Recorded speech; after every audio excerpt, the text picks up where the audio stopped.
가나안 복음 방송을 시청하고 계시는 시청자 여러분들 만나뵈서 반갑습니다. 저는 국제선교신학교에서 후계자들을 양성하고 있고 사단법인 성경 바로 알리기 운동본부를 통해서 많은 분들과 성경의 교제를 나누고 있는 김종진 교수입니다. 오늘은 여러분들 잘 아시는 마태복음 22장 10절 말씀부터 마지막 절까지 제가 먼저 봉독에 올리겠습니다. 종들이 길에 나가 악한 자나 선한 자나 만나는 대로 모두 데려오니 혼인잔치에 손님들이 가득한지라. 임금이 손님들을 보려 들어오실새 거기에 예복을 입지 않은 한 사람을 보고 이르되 친구여 어찌하여 예복을 입지 않고 여기 들어왔느냐 하니 그가 아무 말도 못하거늘 임금이 사환들에게 말하되 그 손발을 묶어 바깥 어두운 데에 던지라. 거기서 슬피 울며 이를 갈게 되리라 하니라. 청함을 받은 자는 많되 택함을 입은 자는 적으니라. 이 말씀을 통해서 예복을 입지 않는 사람의 모습에 대해서 오늘 같이 은혜를 나누기를 원합니다. 아마 여러분들이 그 TV 외국 영화를 보면 미국 사람이든지 이런 외국 유럽 사람들 보면 아마 사람이 다 그 사람이 그 사람 같고 그 사람이 그 사람 같습니다. 별로 이렇게 잘 분간이 안 가서 다 똑같이 보일 겁니다. 그러나 미국 사람을 정확히 아는 사람은 사람이 구분을 할 줄 압니다. 아, 저 사람은 누구? 저 사람은 누구? 이 말이 무슨 말씀이냐면요. 오늘날 세상에 예수를 믿는 사람들이 굉장히 많습니다. 주일날이면 성경책 끼고 교회를 가는 사람이 굉장히 많습니다. 우리나라 인구의 4분의 1, 4명 중에 1명이 기독교인입니다.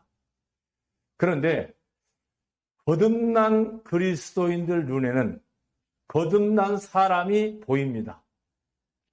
외국 사람을 봤을 때 다 똑같은 미국 사람 같은데 다 똑같은 교회 다니는 사람 같은데 그런데 거듭난 사람은 분명히 거듭난 사람을 알아봅니다. 이 말씀 오늘 예복을 통해서 잠깐 이렇게 보도록 하겠습니다. 우리가 혼인잔치는요 인생 최대 그 잔치입니다. 우리 그리스도인들이 목적이 뭐냐면 예수님께서 신랑 예수로 이 땅에 오실 때 우리가 그분을 만나서 공주에서 혼인잔치에 참여하게 되는 겁니다.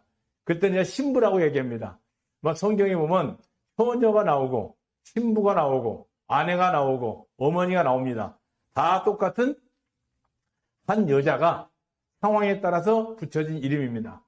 성경에 나타나는 모든 여자들의 모습은 오늘날 교회의 모습입니다. 바로 저와 여러분들의 모습입니다. 남자의 모습은 예수님의 모습입니다. 아마 여러분들이요, 곡식을 보게 되면은 분명히 껍질은 알맹이를 위해서 있습니다. 그러나 껍질이 먼저 생깁니다. 그 이유는 우리의 육신이 먼저 태어나서, 육신으로 먼저 태어나서 우리 마음에 영혼의 주인 되시는 하나님을 모시는 그릇입니다. 그 육신이 먼저 태어나서 그 다음에 거듭난 그리스도인이 뭡니까? 하나님을 내 안에 모시고 사는 사람을 거듭난 그리스도인이라고 얘기합니다. 자, 오늘 우리가 이렇게 한번 생각해 보겠습니다. 아마 여러분들이 제가 칠판 글씨를 잘 못 씁니다만은 이게 뭐냐면 쇠뇌라는 게 있습니다. 쇠뇌. 사람의 뇌는요 어떻게 쇠뇌를 시키냐에 따라서 그 사람의 결과가 달라집니다. 아마 이 칠판이 여러분들이 보시기에 하얀색으로 보이실 텐데 이게 왜 하얀색입니까? 하얀색이라고 우리가 뭐를 받았으니까 교육을 하얀색으로 받았기 때문에 이게 하얀색입니다.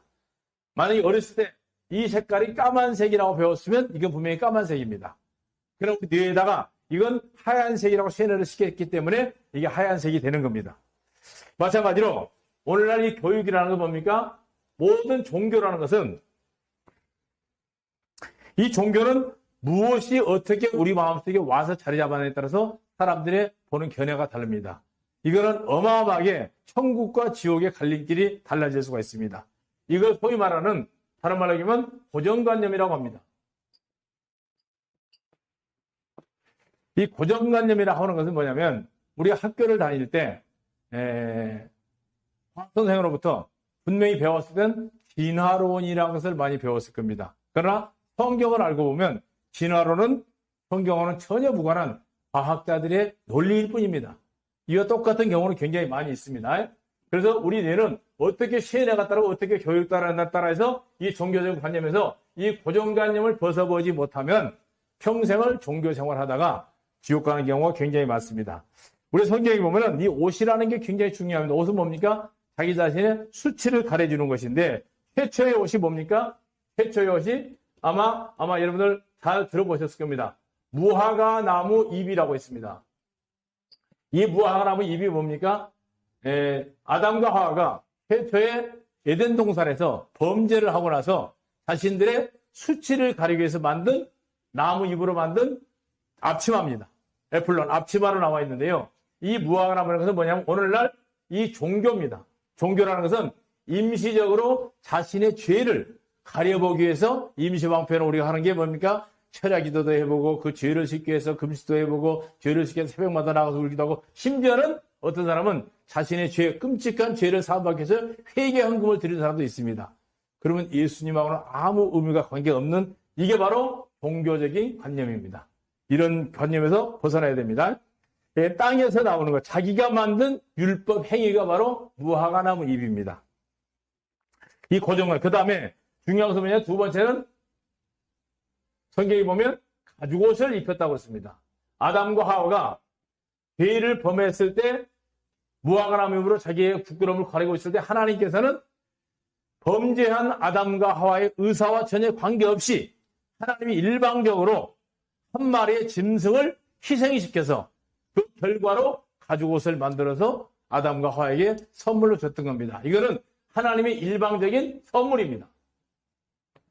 이 선물은 아무 조건이 없이 그냥 입혀줬던 겁니다. 근데 오늘날 태양자가 아버지 집을 떠났다가 다시 돌아왔을 때 바로 그 아버지가 입혀준 옷, 최고의 옷입니다. 신발, 반지, 모든 것은 아버지는 아들에게 조건 없이 주었던 선물이었을 뿐입니다. 그렇다면 오늘 읽은 본문 말씀에 예복이라는 게 나옵니다. 예복. 이 예복은 이사야서 61장 10절에 보면 구원의 옷을 내게 입히시고 라는 말씀이 있습니다. 오늘날 예수님께서 보내주신 이 의의 옷, 가죽옷을 사람들이 입지 않고 자기들 나름대로 만들어서 세뇌가 되어 있는 무화과 나무 잎 같은 종교적인 관념을 가지고 하나님 나라를 가려고 생각하는 사람들이 굉장히 많은 그런 사람들에게 오늘 본문 말씀이 주는 교훈입니다. 자, 여기 보면 자기 옷을 입고 간다입니다. 자, 왜 그러냐면 이거 우리가 여기서 한 가지 이스라엘 풍습, 결혼식장에서 풍습을 한 가지 볼 수 있습니다. 우리나라에서는 결혼식을 하게 되면 요즘에는 옛날에 청첩장을 다 보냈지만은 요즘에는 핸드폰으로 카톡으로 다 이렇게 문자를 보냅니다. 며칠 날 요즘에 모바일 카톡이 있어가지고 굉장히 좋은 시대입니다. 그렇게 청첩장을 보내게 되면 그 날짜에 주변 사람들이 와서 축하를 해주기 위해서 결혼식장에서 축하를 합니다. 마찬가지로 똑같습니다. 이스라엘 풍습에는 뭐냐면 결혼식에 손님을 초대를 하게 되면 반드시 뭐를 보내냐면 옷을 하나 보냅니다. 결혼식장에 입고 들어올 옷을, 예복을 반드시 보냅니다. 이 반으면 반드시 이를 입지 않고는 그 예식장에 들어올 수가 없습니다. 결혼식장에. 이를 입지 않은 것은 자기의 자존심, 쉽게 얘기하면 상대편 신부집에서 보내준 그 옷보다는 자기가 가지고 있는 옷이, 자기 집에 있는 옷이 훨씬 더 비싸고 좋은 것이라고 생각했기 때문에 그 옷을 입고 예식장에 나타난 사람의 모습입니다. 오늘날 하나님 앞에 하나님이 주신 이 가죽옷, 그냥 무조건 조건 없이 우리의 의사와 관계없이 하나님이 주시는 이 선물보다는 내가 열심히 새벽기도도 하고 금식도 하고 11조도 하고 할 것 다 해서 만들어진 종교적인 옷을 입고 이걸 앞세워서 예수님 앞에 떳떳하게 나서려고 하는 사람들이 있습니다. 바로 그 사람들이 보내준 결혼식장 집에 그 신부 측에서 보내준 예복을 입지 않고 자기 자신이 가진 비싼 옷을 입고 온 이 사람의 모습이 바로 오늘날 훌륭한 종교인들의 모습입니다. 혹시 가나안 복음 방송 듣고 계시는 여러분들이 아마 이런 분은 아니시라고 했습니다. 왜? 잘못하게 되면 우리가 받고 있는 어마어마한 종교적인 교육, 이 종교적인 교육이 머릿속에 세뇌가 되어 있어서 가지고 있는 자기 자신이 가지고 있는 이 고정관념, 이거를 버리지 않고 내가 그동안에 하나님 앞에 쌓아놓은 것이 얼만데, 내가 하나님 앞에 한 게 얼만데, 내가 교회 앞에 한 게 얼만데, 이걸 가지고 예수님한테 오신다고 하면 그거는 평생을 예수님 믿고 지옥 가는 마태복음 7장 20절부터 나오는 그런 종교인의 모습입니다. 자, 예수님은 우리의 오십니다. 하나님이 초청할 때 반드시 예수님을 이 땅에 보내셨습니다. 선물로 무조건 보냈습니다. 자, 독생하신 예수님이 이 땅에 오셔서 우리의 허물과 죄를 다 네가 짊어지고 세상의 모든 흙으로 만들어진 인간의 죄를 다 짊어지고 십자가에서 죽으실 때 다 이루었다고 그랬습니다. 아멘. 세상 죄 다 짊어지시고 가져다 끝나버렸습니다. 근데 이 놀라운 선물을, 이 어마어마한 선물을 마귀는 뭘로 바꿨습니까? 행위로 바꿔버렸습니다. 행위. 죄를 지면 죄진 만큼의 대가를 치러야 된다. 그래서 금식을 합니다. 그 금식에 대한 개념을 이사야서 60장을 자세히 읽어보면 밥을 굶는 금식이 아닙니다. 정확하게 아셨으면 좋겠습니다. 뭐 새벽 기도를 한다, 철야를 한다, 이런 종교적인 행위를 통해서 자신들의 죄를 씻어보려고 하는 어리석은 사람들이 가난 복음방송 듣고 계신 분들은 없으시기를 부탁드리겠습니다. 이거는 마귀가 만든 종교입니다. 하나님은 무조건 선물로 그냥 주셨습니다. 조건 없습니다. 조건 없는 선물을 주셨는데 이 선물을 행위로 바꿔버린 게 뭡니까? 행위로 바꿔버린 게 오늘날 종교입니다. 종교는 사람이 이루지 못할 것을 목표를 정해놓고 사람들이 그거 이뤄보려고 애를 쓰고 있는 그런 모습입니다. 오늘 바로 이런 사람이 마태복음 22장 13절에 보면 임금이, 예수님이 사람들에게, 천사들에게 말하되 그 손발을 묶어 바깥 어두운 데 내던지라. 거기서 슬피 울며 이를 갈게 된다. 결국은 평생을 예수 믿고 선지자 노릇하고 귀신 쫓아내고 훌륭한 능력도 행했지만은 예수님께서 나는 너를 도무지 아는 바가 없다. 그런 말씀을 듣지 않고 여러분의 모든 한마디 한마디 말씀과 또 한마디 한마디 하는 언행과 모든 행위가 예수님 앞에 낱낱이 생명책에 기록이 되어서 천국을 가시려고 하면 반드시 거듭나지 않으면 천국은 이룰 수가 없습니다. 거듭나야 됩니다. 거듭나는 건 뭡니까? 완전한 새로운 피조물로 변화가 돼야 됩니다. 죄인의 모습이 아닌, 죄인은 가장 누가 좋아합니까? 자기 행위를 돌아봤을 때는 다 죄인입니다.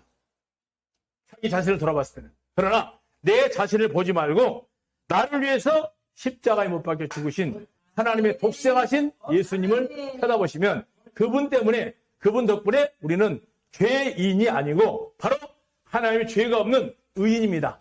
이렇게 간단하게 마지막으로 한 가지만 혼내고 마치겠습니다. 혹시 여러분들이 군대를 갔다 온 사람이 있을 겁니다. 군대를 가게 되면 그 군인을 사람을 뭐라고 하냐면 군대에 가 있는 사람이라고 합니다. 군에 들어가 있는 사람입니다. 우리 사람들이 5명하고 군인 1명 지나가면 사람 6명 간다 소리 안 합니다. 사람 5명하고 군인 1사람 간다고 그럽니다. 왜? 군복을 입으면 그 사람은 군인입니다. 근데 어느 날 이 사람이 군에서 제대를 했습니다.